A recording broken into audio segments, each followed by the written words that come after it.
నమస్తే సార్. నమస్తే అమ్మా. ఎలా ఉన్నారు సార్? బ్రహ్మాండంగా ఉన్నానమ్మా. సార్ ఇక్కడ మనకు గురువింద గింజలు కనబడుతున్నాయి. మేమైతే చిన్నప్పుడు వీటిని వినాయకుని గింజలు అనేసి అనేవాళ్ళం. ఓకేనమ్మా. సో ఇవి కూడా మనకు ఔషధంగా ఉపయోగపడతాయా సార్? అనేక రకాలైన అద్భుతమైన గుణాలు, ఔషధ గుణాలు గురువిందలో ఉన్నాయమ్మా. ఇంకోటి ఏంటంటే అన్నిటికంటే ముందర మన వాళ్ళు శబ్ద ప్రయోగంలో చాలా గొప్పవాళ్ళమ్మా. కొంతమంది ఏమంటారంటే తను ఎన్ని తప్పులు చేసినా అవన్నీ కప్పెట్టుకోవడానికి నేను చాలా గొప్పవాడిని అని చెప్పుకుంటూ ఉంటాడు. గురువింద కౌరులు చెప్తున్నాడని ఒక్క మాటతోటి. అవును, సామెతలు. ఈ గురువింద ఎలా ఉందమ్మా, ఇటు నుంచి చూస్తే ఎంత అందంగా ఉంది, అద్భుతంగా, ఇటు చూస్తే ఎంత నలుపు ఉంది దాని కింద.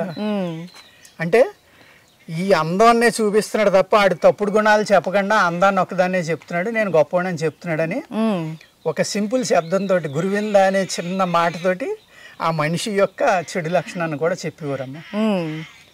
ఆ విధంగా గురువింద పోసని గురువింద కౌరులు చెప్తున్నాడని చిన్న శబ్దంతో ఎంత అద్భుతమైన అర్థాన్ని మన వాళ్ళు చెప్పేవాళ్ళు అంటే అది జ్ఞాపకం వస్తుందమ్మా ఇట్లా చూస్తే.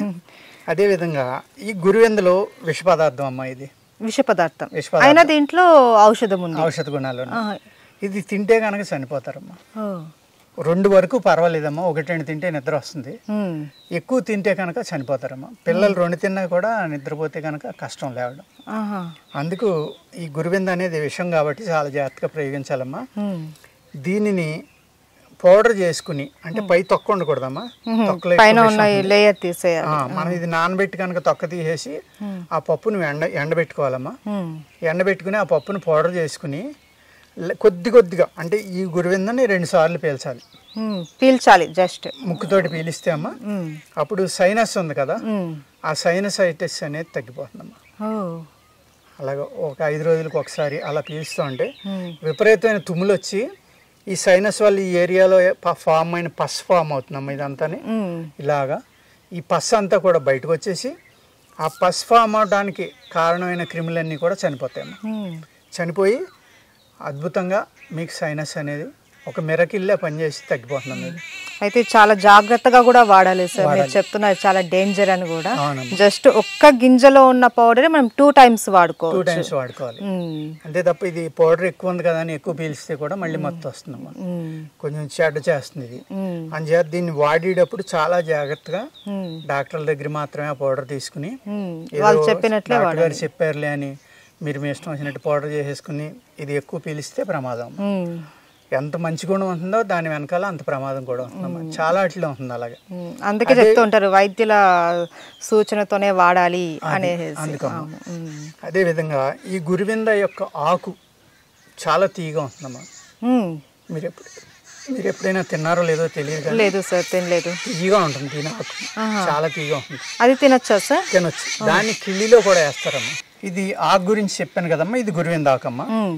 మీరు ఒక 4 ఆకులు నోట్లో పెట్టి చూడండి, ఎంత తీయగా ఉంటుందో చూడండి అమ్మా. తిని చూడండి, ఏం పర్వాలేదు. స్వీట్ ఉంది సార్, చాలా తీయగా ఉంటుందమ్మా. కొద్దిగా మనం ఏదైనా చింత ఆకు తింటే ఉన్న ఆ వగురుతో పాటు స్వీట్ రెండు ఉంటుందమ్మా. ఇది స్వీట్గా ఉంటుంది. దీనిని నీడలో డ్రై చేసి పాన్లో వాడతారమ్మా, కిళ్ళీలో వాడడం వల్ల దీనికి ఔషధ గుణాలు కూడా కిళ్ళీలోకి వస్తాయి మనకి. తమలపాకులో కలవడం వల్ల, మసాలాల్లో కలవడం వల్ల దీని యొక్క గుణం పెరిగమ్మా.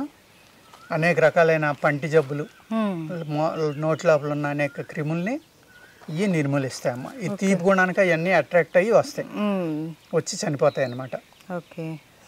ఆ విధంగా ఆకు పనిచేస్తుందమ్మా. అన్నిటికంటే ఇంపార్టెంట్ ఏంటంటే దీని యొక్క రసం లేదు, దీని యొక్క పేస్టు ప్లస్ మర్రి ఓడలు, ఇంకోటి ఎస్టిమోదుకం అమ్మ, లేదంటే గుంట కలగర, ఈ 4 రకాలు కూడా కలుపుకోవచ్చమ్మా.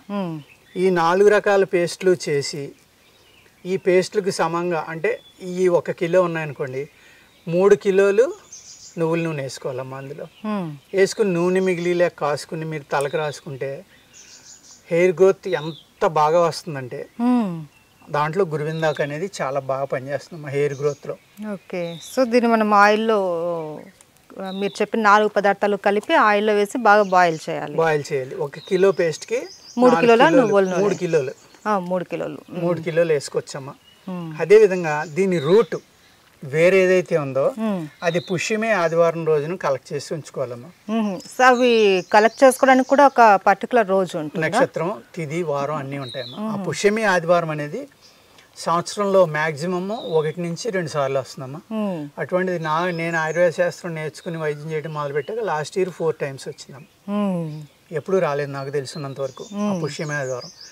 అప్పుడు కలెక్ట్ చేసుకుని ఆ వేరుని కనుక చంటిబిడ్డకి చాలా చమత్కారం అమ్మా ఇది. చంటిబిడ్డకి పళ్ళు వచ్చే టైంలో ఫీవర్ వచ్చి ఆ పళ్ళు దంతం పగిలి బయటకు వస్తుంది కదమ్మా, గమ్ పగిలి అప్పుడు ఫీవర్ వస్తుంది, రొంప పడుతుంది, అనేక రకాల ఇబ్బందులు వాళ్ళు పడతారు, ఏడుస్తూ ఉంటారు. అవి పగలడం వల్ల పెయిన్ వచ్చి అప్పుడు ఆ ఏరుని కనుక చెవికి కడితే సరిపోతుందమ్మా. చెవికి కడితే చాలు తినక్కల.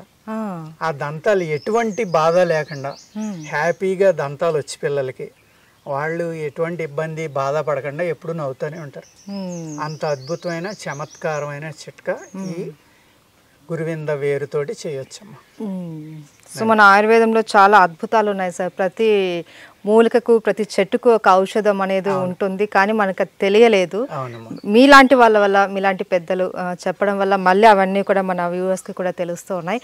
కానీ ఏదైనా సరే మీరు చెప్పినట్లు చాలా జాగ్రత్తగా వాడుకుంటే ప్రతి ఒక్కటి కూడా ఔషధం కాబట్టి అమ్మా చాలా జాగ్రత్తగా వాడుకోవాలి. అందులో ఈ చూడగానే ఆకర్షణగా ఉంటుంది కాబట్టి పిల్లలకు దొరికితే ఏదో తినేది అనుకుని మింగేస్తూ ఉంటారు. ఇంట్లో ఎట్టి పరిస్థితిలో ఉంచకూడదమ్మా, పిల్లలకి అందేలాగా అసలు ఉంచకూడదు. అదే విధంగా ఈ గింజల్ని కనుక మీరు గుంటగలగర రసంలో నానబెట్టాలమ్మా. గుంటగలగర అంటాం కదా, గుంటగన్నాకు అంటాం మనం. దెబ్బలు తగిలితే తెగిన ఆ రసం పిండుకునే వాళ్ళం, వెంటనే దెబ్బ తగ్గిపోయేది. ఆ రసంలో ఇది 7 రోజులు నానబెట్టాలమ్మా. రోజు రసం పోసి పీల్ చేసుకుంటే మళ్ళీ అలాగే 7 రోజులు నానబెట్టి ఆ తర్వాత తీసేసి నలిపితే అమ్మా ఈ తొక్క ఊడిపోతుంది. దాన్ని పేస్ట్ చేయాలి. అప్పుడు తొక్కని లోపల గింజని పేస్ట్ చేసి అదే గుంటగలగర రసంతో నూరి అప్పుడు నూనె కాసుకుని రాసుకుంటే అమ్మా జుట్టు నల్లబడిపోతుంది. వైట్ హెయిర్ కూడా నల్లబడుతుంది. న్యాచురల్ డై అన్నమాట. అది చాలా ఉంటుందమ్మా. ఈ కెమికల్ డైస్ లేక తొందరగా వదలదు. చాలా అద్భుతంగా మీకు డై కింద పనిచేస్తుంది, జుట్టు ఎదగడానికి పనిచేస్తుంది, స్కాల్ప్కి మంచి ఆరోగ్యం ఇస్తుంది. అదేవిధంగా స్కాల్ప్ మీద ఉన్న చుండ్రు కానీ లేకపోతే దానిపైన మేమేంటాం దారుణక యోగం అంటాం. అంటే తల మీద పడిన పుండ్లు కానీ చుండ్లు కానీ స్కాల్ప్ మీద పెచ్చులు కింద ఏర్పడింది టైప్ దాన్ని దారుణక రోగం అంటాం. ఆ దారుణక రోగం మీద కూడా నేను చెప్పిన హెయిర్ ఆయిల్ అద్భుతంగా పనిచేస్తుంది. సో చాలా ఉన్నాయి సార్ ఔషధ గుణాలు, కానీ దీన్ని జాగ్రత్తగా వాడుకోవాలి. మీరు చెప్పిన విధంగానే దీన్ని వాడుకోవాలి. తెలియకపోతే ఒక నైపుణ్యం కలిగినటువంటి మీలాంటి పెద్దవాళ్ళ దగ్గరకు వచ్చి ఇది ఎలా వాడాలి అని తెలుసుకొని వాడితే చాలా అద్భుతంగా పనిచేసే ఔషధం. దాని మితిమీరిందంటే మాత్రం ఇది విషయం. Right, thank you so much sir. నమస్కారం.